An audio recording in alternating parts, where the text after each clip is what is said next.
தம்பி மா என்னம்மா நீங்க பாட்டு வண்டி வந்து விடுறீங்க? அடியதை பிடிச்சா என்ன பண்ணுவீங்க? அதுதான்பா அர்ஜென்ட்டா கொஞ்சம் போன் வேணும், பேசணும்பா. போனா ஆமா தம்பி, போன்ல சார்ஜர் இல்லப்பா. என் பொண்ணு பிரசவ இல்ல துடிச்சிட்டு இருக்காப்பா. போன் பேசணும், போன் கொடுங்கப்பா. சரி சரி ஒரு நிமிஷம் இருங்க. இந்தாங்க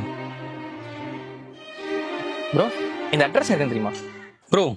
இது நீங்க இந்த பக்கமா நேரா போயிட்டு லெஃப்ட் எடுத்து போனீங்கன்னு வச்சுக்கீங்களேன், 3வது ஒரு கடை இருக்கும். அந்த கடைக்கு மேல இருக்கிறது ப்ரோ. ப்ரோ, உங்களை எங்கேயோ பார்த்த மாதிரி இருக்கு ப்ரோ.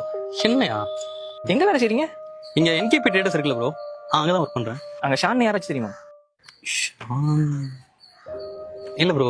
சரி ஓகே ப்ரோ, தேங்க்யூ ப்ரோ. பேசுறீங்களா? பேசிட்டேன்பா. பொண்ணு ஹாஸ்பிட்டலுக்கு கூட்டு போயிட்டாங்களா? நன்றிப்பா. சரிம்மா, கேட்டதா சொல்லுங்க.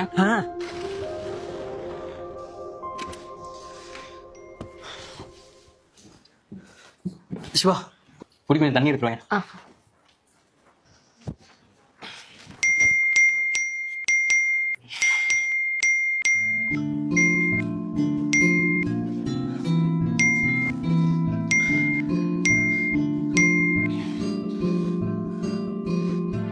ஏங்க என்னங்க ஆச்சு?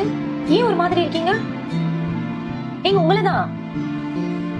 இல்ல சிவா, அக்கௌண்ட்ல அந்த மொத்த காசும் டெபிட் ஆகிட்டே இருக்கு. என்னாச்சுன்னே தெரியல. என்னங்க சொல்றீங்க? ஒருவேளை இந்தாங்க.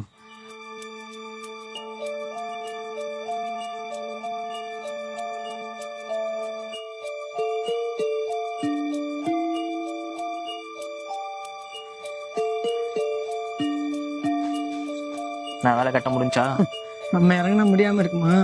பணம் அக்கௌண்ட்ல வந்துருங்களே. அதெல்லாம் கரெக்டா வந்துடும். என்னங்க சொல்றீங்க? இல்ல சிவா, பைக்ல வரும்போது ஒரு வயசான அம்மா அவங்க பொண்ணுக்கு டெலிவரின்னு சொல்லிட்டு போன் கேட்டாங்க.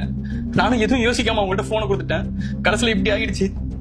நம்ம சேவிங்ஸ் வச்சிருந்த மொத்த காசு அதுல தான் இருந்துச்சு சிவா. இப்ப நம்ம என்ன பண்ண போறோம்னு தெரியல.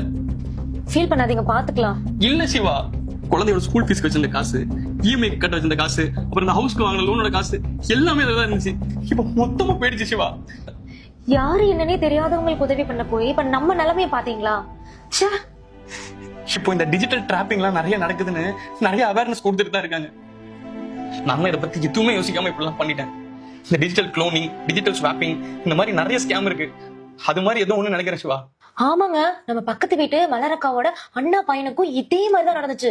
அவங்க உடனே போலீஸ் ஸ்டேஷன் போய் சைபர் கிரைம்ல கம்ப்ளைண்ட் பண்ணிருக்காங்க. நாமளும் இதே மாதிரி கம்ப்ளைண்ட் பண்ணா நம்மளுடைய பணமும் சீக்கிரம் கிடைச்சிருங்க. அப்ப நம்ம உடனே போயிட்டு போலீஸ் ஸ்டேஷன்ல கம்ப்ளைண்ட் கொடுத்துட்டு வந்துடலாம் சிவா. சரிங்க.